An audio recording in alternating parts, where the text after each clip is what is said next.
자, 오늘 요리 강의, 오늘은 20번째 시간입니다. 지난 시간부터 8과에 대해서 들어가고 있는데, 오늘은 하나님의 그 예정, 우리가 지난 시간에는 하나님의 작정의 어떤 총괄적인, 총론적인 그런 어떤 내용을 배웠다고 한다면, 물론 그 안에서 오늘 우리는 아주 심각한 그런 어떤 은혜, 하나님은 과연 나에게 대해서 또 세상에 대해서 어떠한 예정, 어떠한 작정이 있었나라고 하는 것을 더듬어 짚어보는 그런 시간이 될 것입니다. 자, 그래서 오늘 본문 말씀은 로마서 8장 30절 한 절인데, 자, 우리 다 같이 한번 같이 한 목소리로 봉독하도록 하겠습니다. 우리 다 같이 봉독합니다. 또 미리 정하신 그를 또한 부르시고 부르신 그들을 또한 의롭다 하시고 어렵다 하신 그들을 또한 영화롭게 하셨느니라 라고 하는 거죠.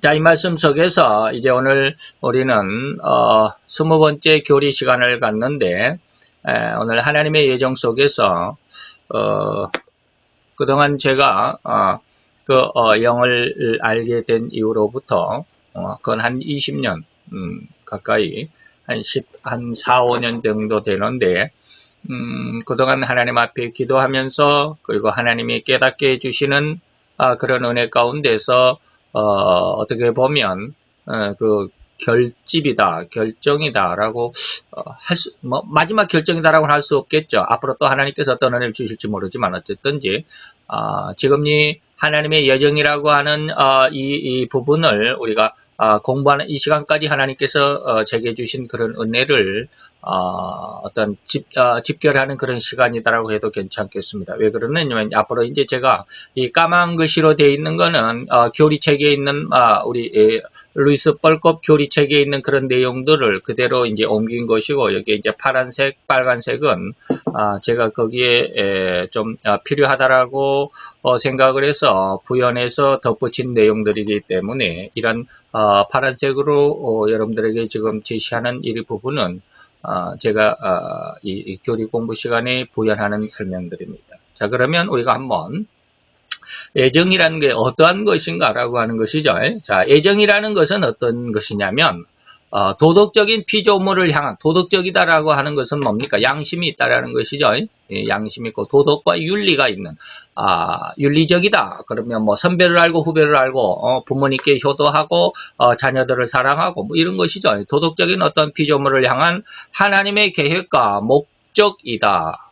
예정이라는 것은 뭐 하나님의 계획과 목적이 도덕적인 피조물을 향하여 있다라고 하는 것이죠. 그래서 오늘 예정 속에는 이 예정, 하나님의 그런 예정 속에는 선인과 악인에 대한 예정이 있고요. 다시 말하면 이것은 선인과 악인은 모든 인류죠.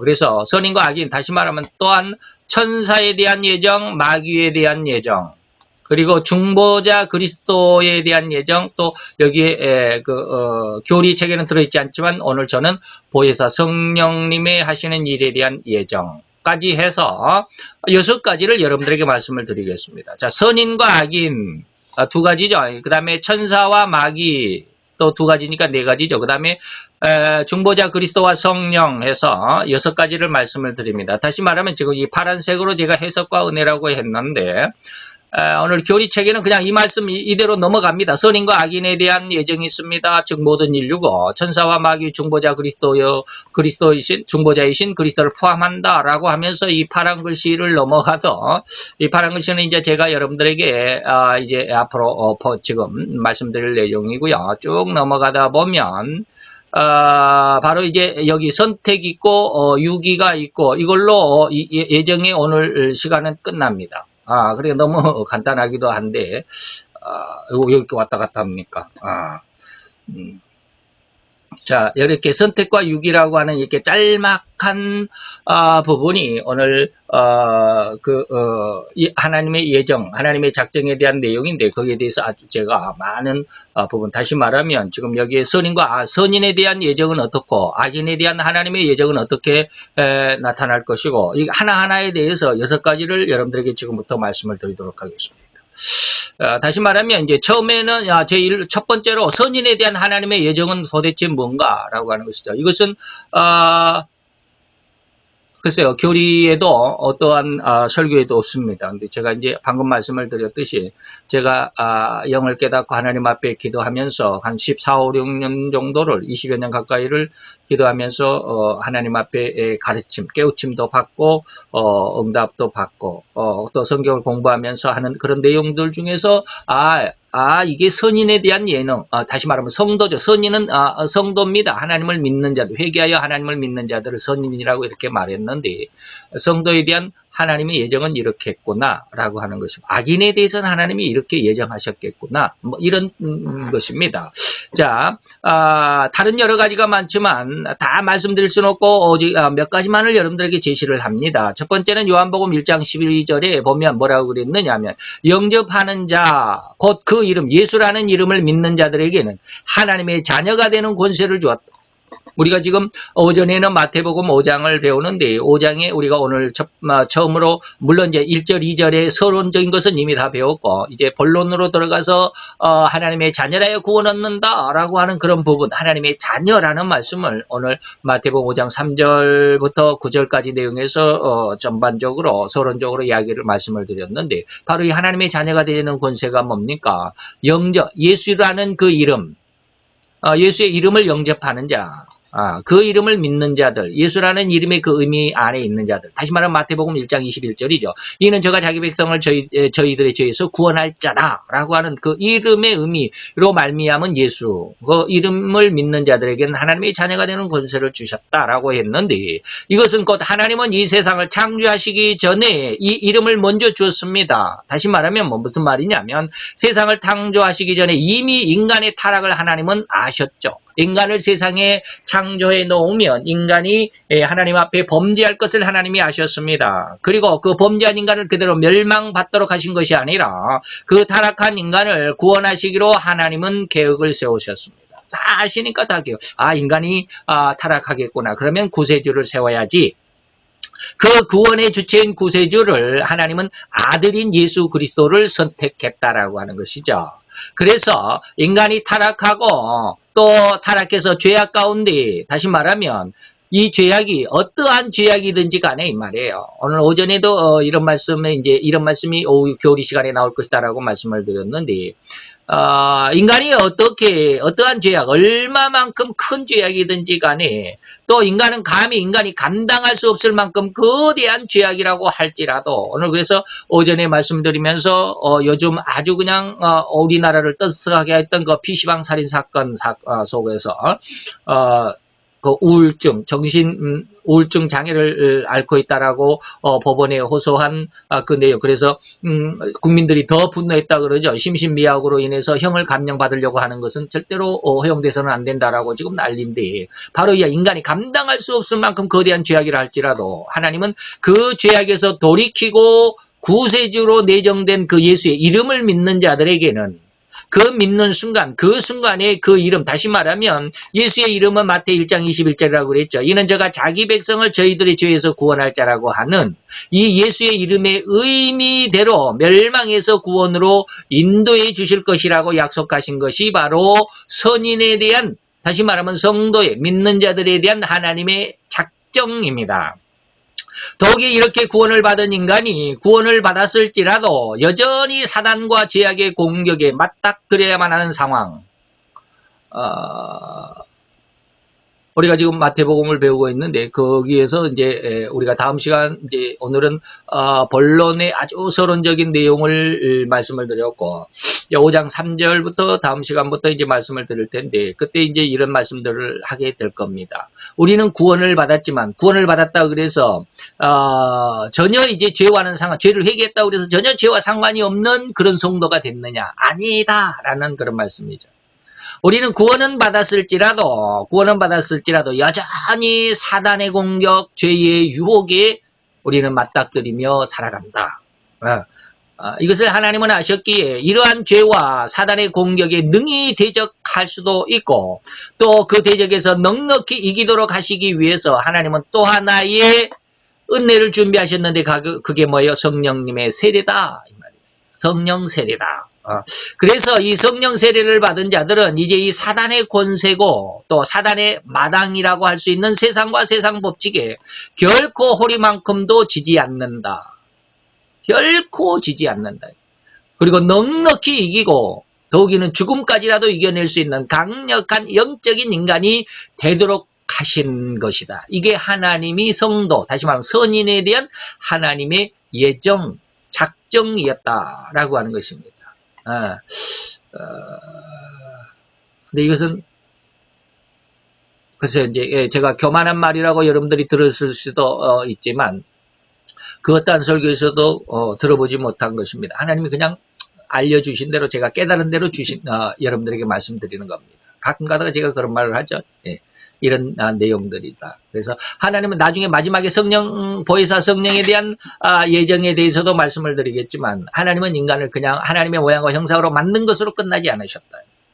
만들고 거기에 성자 예수님의 십자가의 보혈을 거기에다가 더 부으시고 십자가의 보혈로 끝나는 것이 아니라 또한 거기에 성령으로 세례를 부어주시는, 그래서 완전한 영성적인, 그래서 세상 땅끝까지 결코 죽음도 두려워하지 않고 복음을 전할 수 있는 전도자가 된다라고 하는 그런 말씀을 가끔 드렸죠. 그런 내용입니다. 다음 두 번째로 악인에 대한 하나님은 어떻게 예정을 하셨을까? 잠언서 16장 4절에 보니까 하나님은 세상의 온갖 것을 그 무엇에? 쓰임에 적당하게 지었다. 적당하게 지었다. 그래서 뭡니까? 악한 사람도 그 악한 날에 적당하게 사용하시기를 원하셨다. 악인은 뭡니까? 여기서 악인은 이제 여러분들 우리가 절대적으로 말하면, 마지막으로 말하면 적그리스도를 의미합니다. 더 나아가서는 뭐 다른 어떠한 모든 것들을 다 의미할 수 있는데 아주 결정적으로는 가장 그 키포인트로는 악인, 그러면 적그리스도도 이 악한 날은 뭐예요? 마지막 대환란이라고 우리가 말하는 후 3년 반을, 후 3년, 3.5년이죠. 3년 반. 이 악한 날에 적당하게 하기 위해서 적그리스도가 필요해서 예수님이 십자가에 죽어야 하기 때문에 그 예수님의 죽음을 위해서 가룟 유다가 필요했던 겁니다.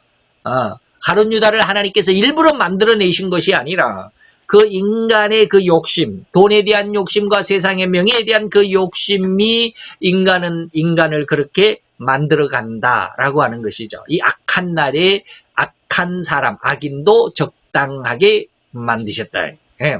그래서 이 말씀이 계시록 17장 17절에 제가 여러분들에게 늘상 말씀드리지만 하나님이 자기 마음대로 할 마음을 저희에게 줬다. 이것은 이제 짐승과 적그리스도, 적그리스도와 그의 하수인인 거짓 선지자들에 대한 하나님의 예언인데 자기 뜻대로 할 마음, 그게 자기 마음대로 자기에게 준 권세를 남용하는, 이게 후 3년 반입니다. 적그리스도와 후 3년 반 동안에 인류의 3분의 1을 죽인다고 그랬죠. 지금 한 80억 정도 됩니다. 인구에서 80억 된 정도니까 한 30억 조금 안 되게 사람이 죽어나갈 겁니다. 3년 반 동안에. 그럼 그 날짜로 계산하면 하루에 약 한 250만에서 300만 정도가 죽어나갈 겁니다. 하루에. 전 세계적으로 250만 명 이상이 죽어나갈 겁니다. 그럼 우리나라, 한국만 이게 비율적으로 따져서 뭐 큰 나라는 더 많이 죽겠지만 이런 거 그런 거 필요 없이 그냥 200개국으로 이렇게 쭉 나누어서 보면 우리나라에서는 약 이제 평균적으로 우리나라에서 하루에 1000명 이상씩 죽어갈 겁니다. 어마어마한 숫자입니다. 대환란이죠. 저도 이제 요즘에 이렇게 차를 타고 시내 주행을 이렇게 쭉 가다 보면 전광판에 그런 거 여러분 보셨습니까? 어제 교통 상황 딱 해가지고 사망 몇 명, 부상 몇 명, 이게 전광판에 가끔 가다가 보입니다. 이제 사망은 없는 날이 있는데 부상은 몇 명, 사건은 교통사고가 몇 건에 대해서 사망은 몇 명, 부상은 몇 명, 이렇게 해가지고 계속해서 정보를 제공합니다. 왜? 조심하라고, 교통사고 내지 마라, 조심해라, 뭐 이런 뜻인데, 거기에 보면 교통사고 사망률이 10명이 넘어가는 날이 거의 없습니다. 보통 어제 교통사고로 인해서 사망 1명, 2명, 뭐, 이렇게 나오는 게 보통 뭐 한 50% 정도, 없는 날이 더 많지만, 교통사고로 인해서 사람이 사망한 날이 없는 날이 더 많지만, 그런데 앞으로 대환란이 딱 시작이 되면 우리나라에서 거의 매일같이 1000명 이상이 죽어갈 겁니다. 이건 이제 진짜가 아니라 통계적으로 내보니까 그렇더라는 거예요. 통계적으로 그냥 평균적으로 내보니까 그렇게 이제 이 참고만 하시라는 거죠. 예. 그래서 자기 마음대로 하도록 하나님이 저희에게 그 마음을 주셨어요. 그래서 하나님의 한 뜻을 이루게 하시고 하나님의 한 뜻은 뭐요? 세상을 그렇게 하나님이 한번 휘저어서 정결함을 드러나도록 하는 거예요. 정결함. 하나님의 자녀를 확 드러나도록 하는 거예요. 그래서 이제 희지부지한 것들은 밑으로 싹 가라앉아서 불순물처럼 이제 제거하기 위해서 정결함을 확 드러내기 위해서 한번 바람을 확 부는 겁니다. 이게 바람이 불지 않으면 너나 나나 다 똑같아요. 너나 나나 다 똑같아. 예. 독사가 뭐예요? 가만히 화가 안 났을 때는 그냥 가만히 있어요. 이게 일반 뱀이나 독사나 똑같아요. 그러나 일단 화가 나면 독사는 물리면 죽는 거예요, 사람은. 그죠? 예, 그런 것처럼 한번 확 바람을 불어야 이 정체가 어둠과 빛의 정체가 드러나게 됩니다. 이 하나님의 뜻을 이루시기 위해서 그런 이 자기 뜻대로 할 마음, 다시 말하면 후 3년 반의 대환란을 주셨습니다. 그래서 하나님의 나라를 그 짐승에게 일단 맡기셨다. 하나님의 뜻을 이루기 위해서. 그래서 하나님의 말씀이 응하기까지, 하나님의 한 뜻이 이루어지기까지 하실 것이다. 이 악인에 대한 예정입니다. 선인과 악인에 대한 하나님의 예정은 그 사람에 대한 것이 아니라는 것 우리가 지난 시간에도 강조를 했습니다. 사람에 대해 하나님의 예정, 하나님의 작정은 사람에 대해서가 아니라 사건이다. 사건. 그래서 이미 앞 시간에 우리가 말씀드린 바가 있고요. 잊어서는 안 될 중요한 기준이죠. 그래서 사건, 하나님을 믿느냐 안 믿느냐 이 말씀이 이제 앞으로도 잠시 후에도 또 나오겠지만 하나님을 믿으면 구원이고 하나님을 거역하고 불신하면 멸망이다라고 하는 그 사건, 믿는 것 자체. 사람이 너는 믿도록 내가 세상에 태어나겠고 너는 하나님을 안 믿도록 세상에 태어나겠다는 그 사람 자체에 그렇게 믿고 안 믿도록 하신 그러한 하나님의 작정은 아닙니다. 사람에 대한 작정은 아니에요. 어떠한 사람으로 태어났건 간에 그 사람이 믿으면 구원이고 아무리 훌륭한 사람의 가문, 훌륭한 재벌의 가문 속에 태어났다 할지라도 안 믿으면 지옥이에요. 사건입니다. 믿느냐 안 믿느냐에 따라서. 무슨 말 이해가 되죠? 이 예정에 대해서 혼돈하면 안 됩니다. 예정에 대해서 혼동해버리면 운명론이 돼버립니다. 운명론. 야, 나는 아무래도 예수가 잘 안 믿어지니까 나는 하나님께서 나를 버리기로 지옥의 자식으로 만들었나 봐. 이렇게 돼버린단 말이에요. 잘못 오해하면. 예정을 잘못 오해하면 그렇게 돼버려요. 그래서는 안 됩니다. 사람에 대해서 나는 하나님이 원래 하나님을 믿도록 작정해서 세상에 보내셨다? 이거 아니고 나는 하나님이 원래 하나님을 믿지 않도록 지옥의 자식으로 나를 세상에 보내셨다? 이것 아닙니다. 인간에 대한 작정이 아니라 사건, 믿느냐 안 믿느냐 하는 그 사건에 대한 작정이다, 예정이다라고 하는 것이죠. 그래서 곧 하나님은 어떤 인간이 악인으로 태어나도록 하지 않으셨다. 방금 한 말입니다. 또 이런 인간이 태어나서 자기 자신이 오로지 하나님을 거역하고 악한 일에 그리고 또 자기 마음대로 하고자 하는 그런 마음으로 살아가는 그 마음의 상태. 나는 이렇게 사는 거야 라고 하는 그런 어떤 그렇게 작정하는 그 일에 대한 작정, 사건에 대한 작정이다라고 하는 것이죠. 그래서 신명기 30장 15절부터 18절에 보면 하나님께서 뭐라고 그랬느냐 하면 내가 너를 악인과 선으로 나눈 것이 아니라 네 앞에 생명과 복, 그 다음에 사망과 화를 네 앞에 두었나니 네가 오늘 어떻게 할 것인지 선택해라 이 말이에요. 그래서 곧 내가 오늘날 너를 명하여 내 하나님 여호와를 사랑하고 그 모든 길로 행하며 하나님의 명령과 규례와 법도를 지키라 하는 것이니 그리하면 네가 생존하고 번성할 것이고 또 내 하나님 여호와께서 내가 가서 얻을 땅에서 내게 복을 주실 것이다. 이해가 됩니까? 그러나 만일 17절에 보면 그러나 만일 네가 마음을 돌이켜서 하나님의 말씀을 듣지 아니하고 세상의 유혹을 받아가지고 세상 다른 신들에게 절하고 그 다른 우상을 섬기면 네가 오늘날 너희에게 하나님께서 선언하노니 너희가 반드시 멸망이 선언된다. 예레미야 21장 8절에도 똑같은 말씀이 있습니다. 여호와께서 가라사대 너는 또 이 백성에게 여호와께서 이같이 말씀하셨다라고 외쳐 알려주어라. 내가 여호와 하나님께서 너희 앞에 생명의 길과 사망의 길을 두었으니 네가 선택해라. 무슨 말인지 이해가 되죠? 그래서 여호와를 믿고 따르며 복종하면 이 세상과 오는 세상인 천국까지에서라도 큰 축복과 은혜의 해를 누리려니와 여호와의 명령을 듣지 않고 그 명령을 불복한다면 이 세상에서 육신의 삶을 사는 동안 또는 오는 세상, 그것은 뭐예요? 지옥이겠죠. 오는 세상에까지 지옥과 멸망의 형벌을 결코 면치 못하리라는 하나님의 예정, 작정, 이것이 악인에 대한 하나님의 작정입니다.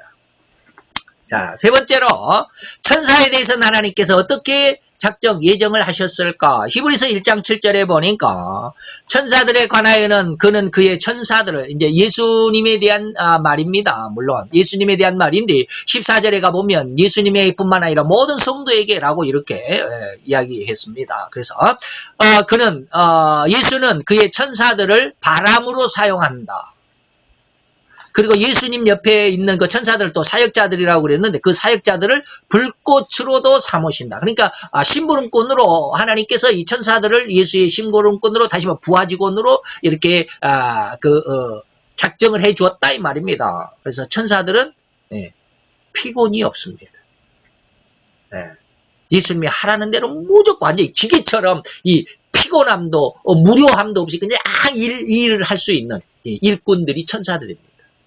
이건 이제 1장 7절에서는 예수님에 대한 그는 그랬는데 그는 예수는 이 말이고요. 여기서 이제 14절에 가서는 모든 성도들에게 모든 구원 얻는 후사들, 이 성도들이죠. 모든 성도들을 위하여 섬기라고 보내신 쉽게 말하면 하인들이다. 몸종들이 바로 천사들입니다. 이러볼 때 천사들은 모든 성도들 곁에서 성도들을 항상 지키면서 보호하는 사명을 받는 존재들입니다. 그런데 특이하게 천사들에게 딱 금하신 것이 한 가지가 있습니다. 하나님이. 절대로 천사이지만 너는 성도들을 보호하고 성도들을 지키고 성도들을 인도해 가지만 너는 절대로 이것만 하지 말라라고 한 게 뭡니까? 인간들의 마음을 격동하거나 이래라 저래라 하는 식의 뭐요? 개입을 못합니다. 절대로 인간의 마음에 개입하지 않습니다. 단지 인간을 지켜만 봅니다. 근데 사단은 이 하나님이 하지 말라는 이 인간의 마음에 개입을 하게 됩니다. 그것을 이제 말씀드리겠죠. 자, 오로지 그 맡은 성도가, 다시 말하면 성도들에게 대한 각기 천사들이 다 있습니다. 그래서 그 천사가 맡은 성도가 있습니다. 다시 말하면 제 백목사, 저에게는 저의 천사가 내 눈에는 보이지 않지만 있습니다. 또 여러분들 각자 개인들에게는 각자 개인들에게 하나님이 보내신 천사들이 다 딸려 있습니다. 바로 그런 뜻입니다. 그래서 그 맡은 성도가 천사에게 맡겨준 그 사명, 나는 누구를 맡는다, 나는 백학령 목사를 맡는다 뭐 하는 것처럼 그 맡은 성도가 악한 일을 할지라도 또는 실수를 할지라도 또 잘못된 것인 줄 알지도 못하고 그런 일과 잘못된 일과 행동을 할지라도 결코 이거 해서는 안 되라고 이렇게 우리 마음속에 이러한 이 격동, 개입하지 않습니다. 천사는 그렇습니다. 오로지 그 모든 일을 그대로 하나님께 보고만 해요. 지켜만 보고 우리로 하여금 그렇게 하는 것입니다. 이것이 유다서에서 바로 이러한 말의 해답이 유다서에 있습니다. 유다서 1장 9절에 보면 천사장, 우리에게 담겨있는, 우리에게는 두 종류의 천사들이 항상 있다고 그러죠. 우리의 건강을 지키는 미가엘 천사장의 부류와 우리의 지혜를 지키는 가브리엘의 이런 천사, 이렇게 두 천사가 우리를 항상 지키고 있다고 그러는데, 자, 이 천사장 미가엘이 모세의 시체에 대하여 마귀와 싸울 때에 이 미가엘 천사는 뭡니까? 감히 회방하는 판결을 쓰지 못했다. 너 이놈 나쁜 놈, 네가 감히 하나님을 거역하고 또 하나님의 일을 그르치려고 하느냐, 막 이렇게 책망하지 않는다. 회방하는 판결을 절대 안 씁니다. 이게 정통신앙입니다. 오로지 뭐요? 주께서 너를 꾸짖으시기를 원하는다라고 하는 하나님께 모든 것을 맡기는 그러한 심정을 갖는 게 천사들입니다. 근데 이제 네 번째, 마귀는 그렇지 않습니다. 마귀는 또한 악령이라고 그러는데, 악령은 이제 마귀들의 졸개, 부하들을 악령이라고 그러는데, 마귀는 성경에 보니까 옛뱀이라고도 그랬고, 옛뱀은 뭐요? 옛뱀은 옛날에 있었던 뱀. 그거는, 에덴 동산에서 아담과 하와를 꼬여냈던 그 뱀. 그걸 옛뱀이라고 그러죠. 그래서 그를 사단이라고도 하고 또는 큰 뱀이기 때문에 옛뱀이기 때문에 큰 용이라고도 말하는 이렇게 이름이 여러 가 마귀고 옛뱀이고 사단이고 용이다라고 이렇게 네 가지가 있는데 자 그래서 계시록 12장 9절에 보면 그 큰 용 마귀가 하늘에서부터 내어 쫓기니 옛뱀이라고도 하고 또 마귀라고도 하더라 하는 이러한 사단이 있었다 이 말이죠. 이 사단은 뭐요? 온 천하를 꿰는 자다라고 이렇게 그의 특성을 이야기해 주고 있습니다. 마귀는 뭐 하는 자다? 온 천하를 꼬여서 하나님의 축복을 받지 못하도록 하는 이 거짓말하는 꼬이는 자다라고 이렇게 말하죠.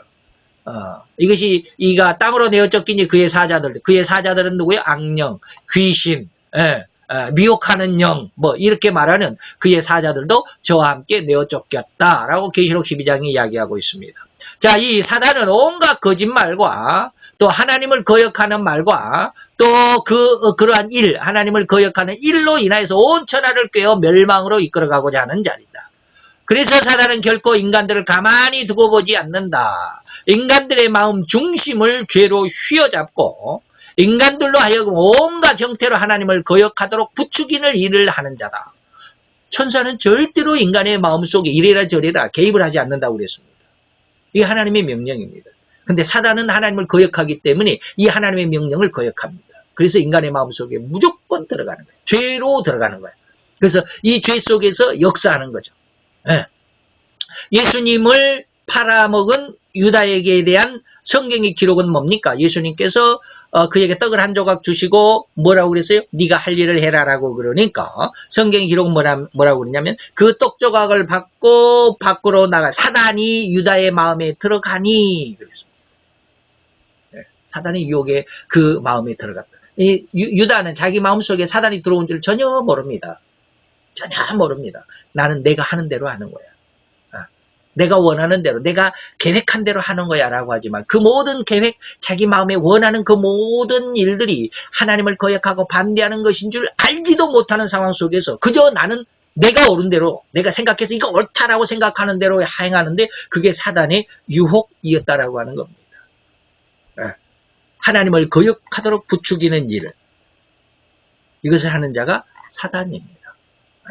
그래서 할 수만 있다면 하나님을 믿는 자인 성도들까지라도 그들 마음에, 성도들의 마음에 유혹을 부어주어서 죄를 짓게 하고 더욱이 그 죄값으로 하나님의 심판과 징벌을 받도록 온갖 괴계를 꾸미는 자가 사단입니다. 거룩하고 의로운 욥을 고난에 빠뜨리고자 간계로 하나님께 고자질한 자가 사단입니다.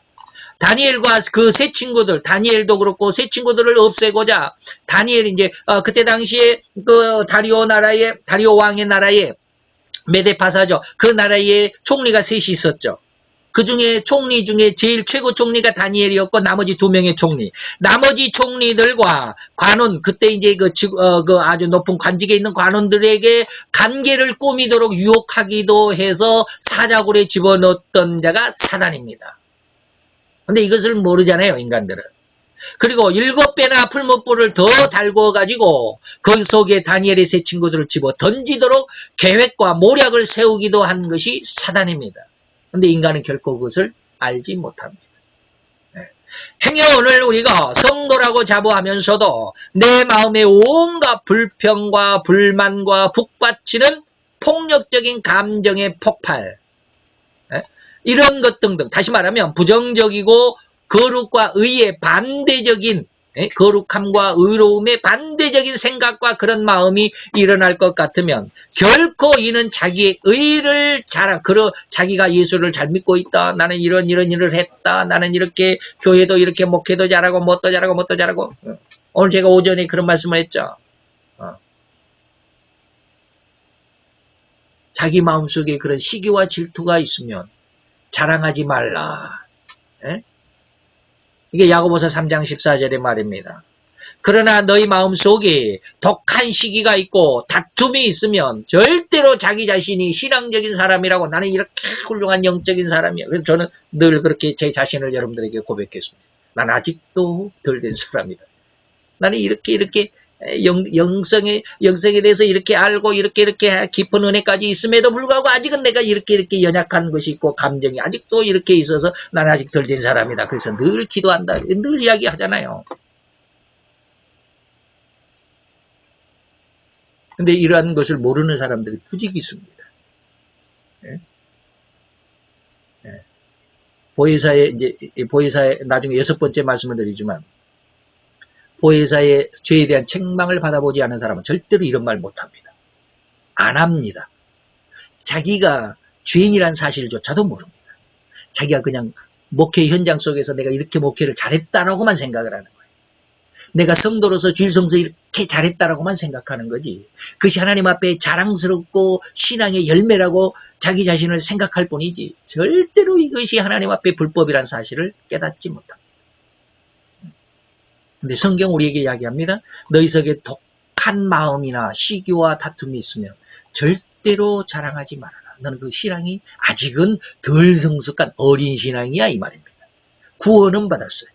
근데 그 구원의 받은 속에서 나중에 뭐 이런 것까지 이야기하면 좀 그렇지만 이 독한 시기와 다툼을 버리지 못한다면 예수님 오시기까지 버리지 못하면 그걸로 끝입니다.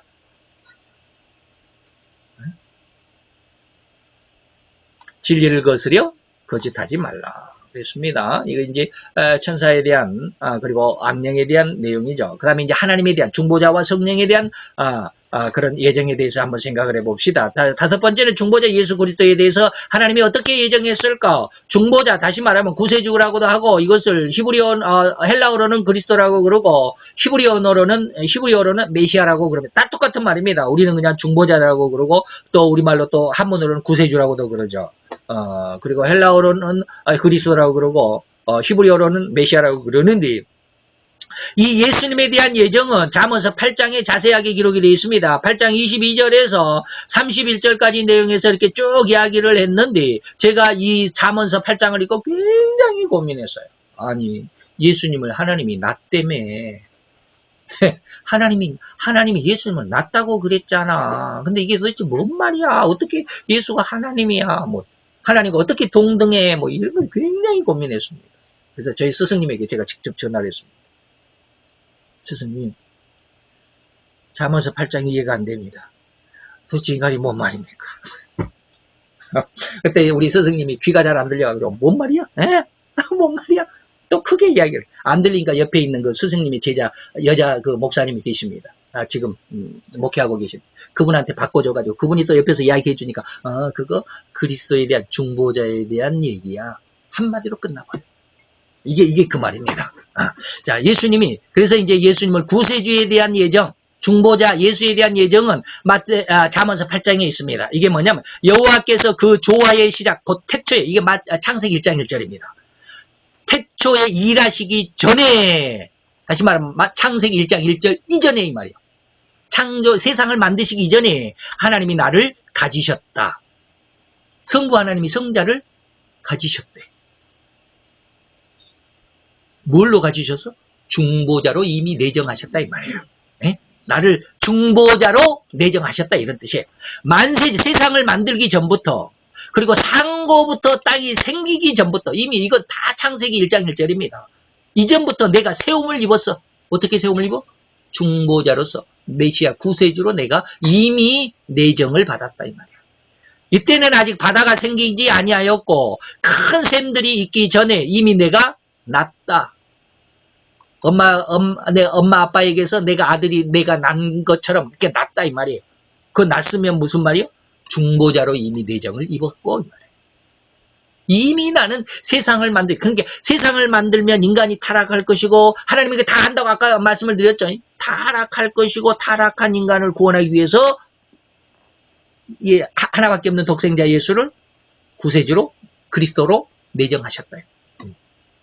바다가 생기지도 전이었지만 또한 25절에는 산이 세우심을 잇기 전에 언덕이 생기기 전에 내가 이미 구세주로 그리스도로 예정을 입었고 하나님이 아직 땅도 들도 세상 진토의 근원도 짓지 아니하셨을 때 다 창세기 1장 1절 이전이죠. 그때 그가 하늘을 지으시며 궁창으로 해면에 두르실 때에 내가 거기 있었다. 이거 요한복음 1장 3절입니다. 예수님께서 말씀으로 세상 모든 것을 지었다. 그가 없이는 세상에 존재한 것이 아무것도 없다. 그가 없이는 이게 그 말씀 그대로 이루어졌다 이 말이야. 그가 위로 구름 하늘을 견고하게 하시며 하늘의 구름을 견고하게 하시며 바다의 샘들을 힘있게 하시며 누가? 예수가 구세주로서 또는 창조자로서 바다의 한계를 정하여 물로 명령을 거스르지 못하게 하고 또 땅의 기초를 정하실 때에 내가 그 성부 하나님의 곁에서 창조자가 되어 날마다 성부 하나님의 기뻐하신 바가 되었으며 빛이 있으라니 되었더라. 빛이 있으니라. 그 하나님 보시기에 좋았다. 이게 기뻐하신 바가 되었으며 항상 그 하나님 앞에 즐거워했으며 세상 모든 것을 만드시고 하나님이 심히 기뻐하시더라. 사람이 거처할 땅에서 즐거워하며 인자들을 기뻐하였었네. 인자들은 뭐요? 사람의 아들, 다시 말 하나님의 아들들. 사람의 아들이죠. 원래는 이것은 뭐냐면 이제 예수님이 사람의 아들로 왔을 때 인자라고 부르기도 하고요. 또 하나님의 특별한 사명을 받은 자. 물론 성도들 인자라고 하지만 특별하게는 특별한 사명을 받은 자들 인자. 그래서 에스겔을 인자라고도 그러기도 했습니다. 그래서 인자는 사람의 아들들입니다. 자, 그 창세기 이전이죠. 창세기 1장 1절 이전입니다. 이전에 이미 하나님은 독생자 아들을 인간의 멸망과 죄에서 구원하실 구세주로 다시 말 예정하신 것이다. 이게 구세주에 대한 중보자에 대한 예정입니다.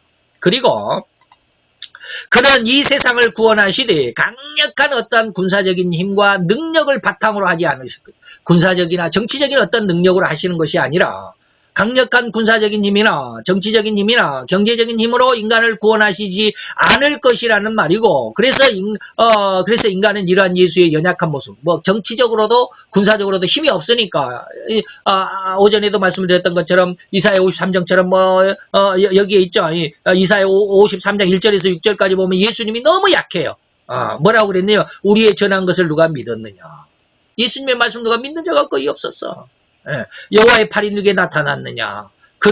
예수는 주 앞에서 자라나기를 연한 순 같아서 마른 땅에서 나온 줄기 같아서 얼마나 연약합니까? 물이 있어야 그냥 힘있게 그냥 나무가 확 자라갈 건데 물이 없어가지고 그냥 아주 삐득삐득 말라 있다 이 말이에요. 그래서 고운 모양도 없어요.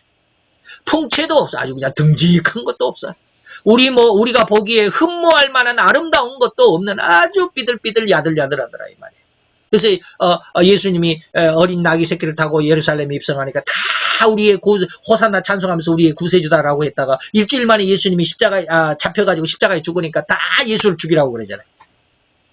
믿었다가 그 믿음은 어떤 믿음? 군사적으로 아니면 정치적으로 이제 우리를 핍박하고 압박하고 있는 로마를 무너뜨리고 자기들이 이제 세상에 뛰어난 국가, 뛰어난 나라, 뛰어난 민족이 될 것만 같았는데 못 그러잖아. 안 그랬잖아. 오히려 로마 법에 의해서 잡혀 죽게 되고 종교법에 의해서 십자가에 죽게 되는 이런 안타까운 너무 약한 모습이다 보니까 오히려 우리가 속았네. 어린 나귀 타고 예루살렘 입성하니까 구세주인 줄 알았는데 우리를 멋지게 속였네. 십자가에 죽이라고 난리잖아요. 흠모할 만한 아름다운 것이 없었어. 그는 멸시를 받아서 사람에게 실어 버림바 되었고 곤고를 많이 겪었고 질고를 아는 자라 마치 사람들에게 얼굴을 가리우고 보지 않도록 아주 외면을 받는 자처럼 같이 되어서 멸시를 당하고 그 중에 우리도 그를 귀히 여기지 못했었다.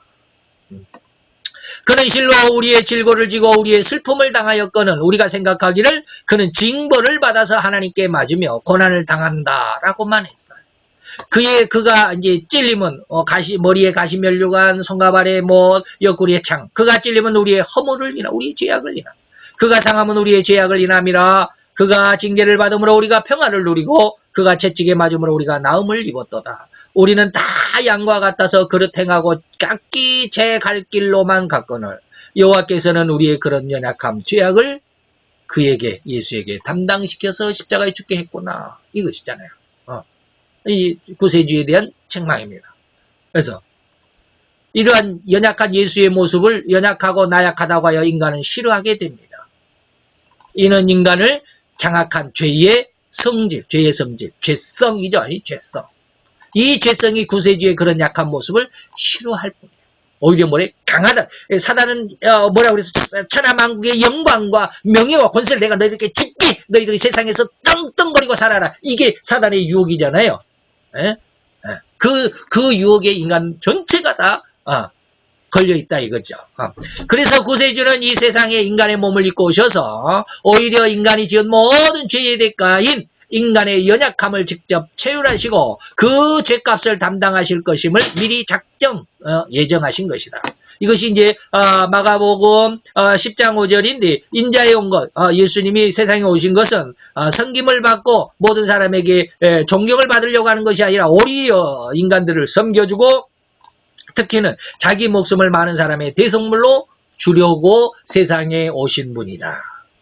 이사야서 53장 6절 우리가 아까 뭐라고 했어요? 그거는 우리는 다 양 같아서 그릇 행하여 각기 제 갈 길로 갔지만 여호와께서는 우리 무리의 그런 죄악을 예수에게 담당시켜서 십자가에 죽도록 하셨다. 이것을 히브리서 10장 20절에 보면 그 예수님의 십자가에 죽으신 그 사건, 그 길은 우리를 위하여 휘장 가운데로 열어놓으신 새롭고 산 길인데 이 휘장은 뭐요? 바로 저의 육체, 예수님이 십자가에 죽으신 육체, 십자가에 죽으신 그 몸뚱아리다. 그래서 히브리서 4장 15절에는 우리에게 있는 대제사장은 우리와 전혀 다른 존재가 아니다. 우리의 연약함을 체휼하지 않는 우리 인간과 전혀 다른 존재가 아니라 모든 일에 우리와 한결같이 시험을 받고 고통을 당하고 공고를 당하고 눈물을 흘리고 째찌게 맞고 아픔을 경험한 이거 뭐예요? 이게 모든 죄값이거든요. 이 죄값을 예수님이 친히 다 담당했다 이런 뜻입니다. 그래서 곧 우리 인간이 지은 모든 죄와 죄값을 허리만큼도 남김없이 다 담당하시고 다 그 죄값을 갚아주시기 위해서 이토록 고난과 연약을 친히 받게 된 것입니다. 이것이 성자 예수 그리스도 예수에게 대한 하나님의 예정입니다. 물론 나중에 이제 이건 이제 예수님의 고난에 대해서만 이야기했지만 나중에 예수님의 부활의 승귀라고 그럽니다. 올라가는 거, 승귀. 귀하게 올라가는 것을 승귀. 한문으로 그러죠. 그래서 예수님이 십자가에, 3일 만에 부활하셨다. 그리고 하늘에 올라가셨다. 그리고 하나님의 우편 보좌에 앉으셨다. 그리고 천하 만국의 모든 것을 심판하시는 심판의 권세를 가졌다. 이거 이제 승귀의 권세인데 그런 것은 지금 여러분들에게 말씀드리지 않았습니다. 여기까지만 예수님에 대해서 하나님의 작정을 말씀드립니다. 그 다음에 이제 예수님이 아니라 보혜사에 대한 성령님에 대한 예정도 우리가 볼 수 있어야 합니다. 그래서 지금 교리책에도 이 성령님에 대한 예정은 없었죠. 아까 보실 때 없었습니다. 근데 제가 이제 여기다가 집어넣었습니다. 지금까지 5가지는 교리책에 선인과 악인에 대해서 그리고 천사와 그 다음에 마귀에 대해서 그리고 중보자에 대해서 5가지의 예정이다라는 말씀이 아까 있었습니다. 그런데 보혜사에 대한 그런 것은 교리에도 없습니다. 따로 성령에 대한 교리는 있지만 하나님의 작정으로서 예정으로서 보혜사에 대해서 하나님이 어떻게 하시겠다라고 하는 것은 없습니다. 그런데 이제 제가 느낀 대로 하나님께서 깨닫게 해주신 대로 여러분들에게 말씀을 드립니다. 그게 뭐냐면 가장 핵심이 요한복음 16장 7절 8절입니다. 예수님께서 내가 가야 된다. 다시 말하면 내가 십자가에 죽고 부활해서 하나님 앞에 다시 승천해서 올라가야 된다. 이게 내가 가야 된다. 너희들 떠나야 된다 이 말입니다. 그러니까 제자들이 아주 불편해했죠. 아니 예수님 가버리면 우리는 어떻게 됩니까? 낙동강 오리알 신세 아닙니까? 이런 뜻이죠. 그러니까 예수님이 걱정하지 마라. 요한복음 14장이 그렇게 말씀하시죠. 요한복음 14장부터 보혜사에 대한 예언의 내용이 쭉 나옵니다. 그것의 핵심, 중심이 이제 16장에 나옵니다. 16장 7절에 보면 내가 가야 하는데 내가 가면 내가 천국으로 다시 올라가면 내가 그를 보혜사를 이 말이죠. 너희에게 보내리니 그가 와서 다시 말하면 보혜사가 와서 뭐에 대해서 죄에 대해서 그 다음에 뭡니까? 의에 대해서 그리고 심판에 대해서 세계상을 책망하실 것이다. 제가 늘 강조하는 것이 이겁니다. 그래서 보혜사 성령님의 이것을 뭐라 그래? 저는 이제 3대 사이라고 제가 나름대로 이름을 붙였습니다. 보혜사 성령이 세상에 오시면 가장 하시는 일이 뭡니까? 죄에 대해서 먼저 책망을 합니다. 그리고 두 번째는 의에 대해서 책망을 합니다. 그리고 심판에 대해서 책망을 합니다. 거기에 대한 내용은 이제 9절부터 이렇게 쭉 나와 있습니다만은 13절로 이제 9절부터 12절까지는 거기에 대한 해석이 나옵니다. 죄에 대해서 심판하신단 말은 이런 뜻이다. 의에 대해서 심판한 말은 이런 뜻이다. 그리고 심판에 대한 책망은 이런 뜻이다라고 쭉 나오고 13절에 보면 그러나 진리의 성령이 오시면 보혜사죠. 보혜사가 너희 속에 진리의 성령으로 먼저 오시게 될 겁니다. 그리고 나중에 이제 보혜사로 오십니다. 성령님의 역사입니다. 진리의 영으로 먼저 오시고, 다시 말해서 제가 늘 이야기하듯이 우리가 구원을 받은 예수님의 십자가에서 우리의 영이 새롭게 회복하게 되면 그 영이 하나님의 그 진리의 영을 받아야 되고, 그 다음에 보혜사의 성령의 역사를 받아야 되고, 이런 말을 줄 하는데, 진리의 성령, 이 진리의 영이 오시면 그가 너를 뭐예요? 진리 가운데로 인도하신다. 하나님의 말씀을 깨닫게 됩니다. 그리고 뭡니까? 장래의 일을 뭐한다? 알려주신다. 다시 말하면 뭐예요? 예언한다, 이 말입니다. 예언한다. 예언이 그렇게 당신 내일 무슨 일이 있을까? 이게 예언이 아닙니다. 장래일을 알게 하신다. 앞으로 어떤 일이 될 것이다. 이 성경 속에 다 있습니다. 그리고 14장 이제 앞에서 이제 14장부터 보혜사에 대한 이야기가 나온다고 그랬는데, 14장에 보면 26절에 보혜사 곧 아버지께서 내 이름 예수의 이름으로 보내실 성령을 보혜사라고 그러는데, 그가 너에게 모든 것을 뭐요? 가르친다. 그리고 모든 것을 뭐한다? 생각나게 한다. 그래서 지금 몇 가지입니까? 4가지입니다. 진리로 인도해 간다. 그 다음에 장래를 너에게 알려준다. 그 다음에 너희를 가르친다. 그 다음에 너희를 생각나게 한다. 성령이 오시면 뭘 가르치고 뭘 알게 하고 뭘 알려주십니까? 진리를 말이에요. 하나님의 말씀을.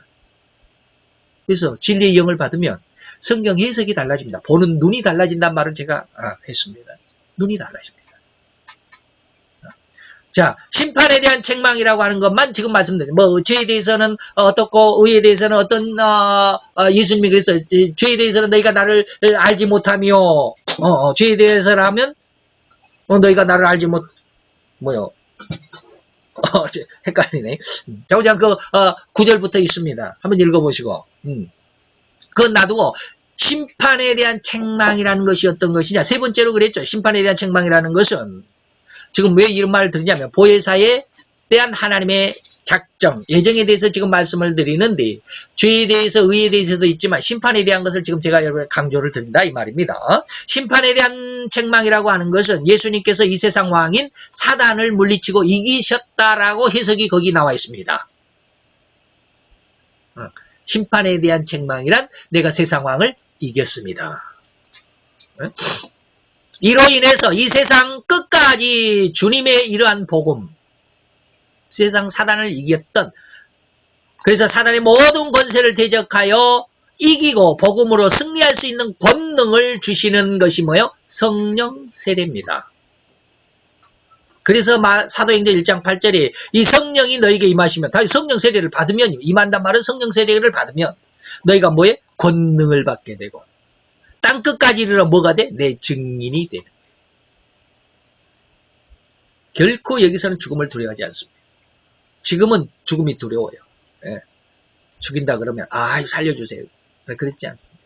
자, 이러한 이제 모든 것이 끝났습니다. 이러한 1년의 모든 내용을 한마디로 축약하여 정리한다면, 성부는 삼위일체의 모양과 형상으로 인간을 만드셨습니다. 그리고 천하 만물을 다 창조하시고 계획하셨습니다. 그 가운데 중심이 뭐라고요? 인간일 중심으로 하십니다. 인간이 주체가 되면, 그렇게 천하 만물을 다스리고 정복해야만 할 인간이 타락하게 될 것이다. 그리고 사단이 강력한 괴계로 그 인간들을 그렇게 아주 휘두르게 될 것이다라는 것을 하나님이 아셨기 때문에 이 인간을 구원하기 위해서 누가 필요해? 독생자의 십자가에 죽은 보혈이 필요했습니다. 그래서 그때를 이제 구원이라고도 그러고요. 그리고 이 구원받는 자들에게 역시 이 사단과 죄악의 공격에 그대로 그냥 맨날 한 대 얻어맞고 푹 쓰러지고 어퍼컷 한 대 맞으면 그냥 절이 날아가고, 이쪽으로 맞으면 이쪽으로 넘어지고 저쪽으로 맞으면 저쪽으로 넘어지고, 이러한 연약한 모습이 아니라 그러한 사단과 죄의 공격에 넉넉히 이길 수 있는 권능, 내가 사단을 이겼다, 이 세상 왕을 이기신 그 예수님의 권능을 우리에게 부어주시는데, 그 부어주시는 그 상황이 뭐예요? 성령 세례라는 겁니다. 그러면 이길 수 있어요. 이게 이제 삼위 하나님이 공동작품으로 완성이 바로 인간의 영성입니다. 성령 세례라는 과정을 통해서 덧입혀서 온 세상을 정복하고 다스리고 번성시켜 충만할 그런 능력을 가진 뭐한 사람? 영성의 사람. 이것이 바로 보혜사에게 주신 하나님의 예정입니다. 그래서 이러한 영성의 사람으로서 성령 하나님은 성장시키고 또 우리 인간을 양육시켜 갈 것이다 라고 하는 것이고요. 여기까지가 이제 그 하나님의 예정에 대한 6가지, 선인과 악인, 천사와 마귀, 그 다음에 중보자 예수와 보혜사 성령, 6가지의 예정에 대해서 제가 하나님 앞에 깨달은 대로 여러분들에게 말씀을 드렸습니다. 선택이라고 하는 것과 육이라고 하는 그 작정, 하나님의 작정 속에는 반드시 2가지가 있습니다. 선택과 육이. 육이는 뭐예요? 버렸다. 시체 육이 그러죠. 뉴스에 보면 사람을 살인해가지고 어디 산속에 묻었다, 갖다 내버렸다, 뭐 이런 거 육이 이 말입니다. 버렸다라는 뜻이에요. 선택은 뭐예요? 인류 중에 얼마를 예수 그리스도 안에서 예수 그리스도로 말미암아 구원받게 하려는 중보자에 대해서 좀 말씀을 드렸죠.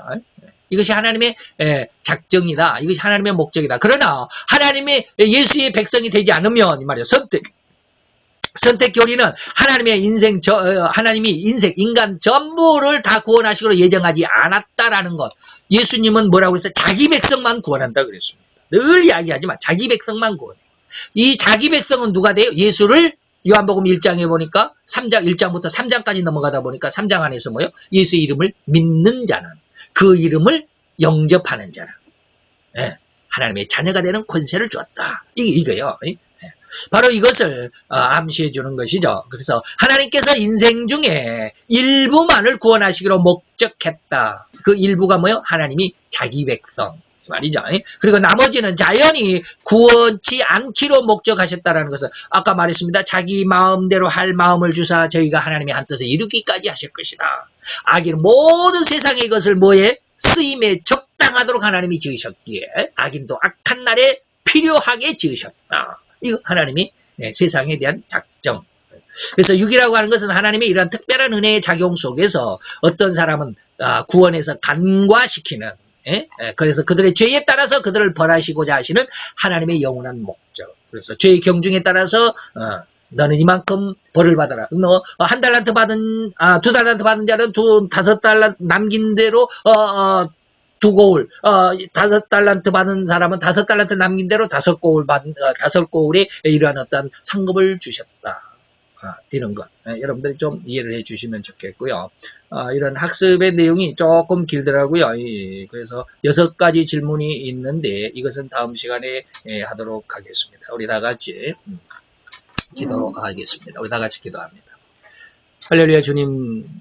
오늘도 귀한 은혜와 은총을 감사를 드리나이다. 오늘 이 시간에는 특별히 하나님의 그 마음, 특별히 아버지의 우리 성도들이 한 그 하나님의 작정이 어떠한 것인가, 또한 악인에 대해서 하나님을 믿지 않은 불신자들에 대한 하나님의 작정은 어떠한 것인가, 더욱이 우리로 세상을 살아나갈 때 우리를 돕는 자로 하나님께서 작정하신 그 천사들은 어떻게, 또한 우리 하나님을 믿는 믿음에서 아버지며 절대로 끌어내려 유혹하려고 하는 사단 그 마귀들은 또한 어떻게 존재하며 살아가는지, 그리고 우리를 구원하신 중보자와 또한 우리를 거룩한 성도, 곧 영성적인 성도로 인도해 가시는 보혜사 성령의 하실 일에 대한 아버지의 일한 것을 살펴보고 알아보았나이다.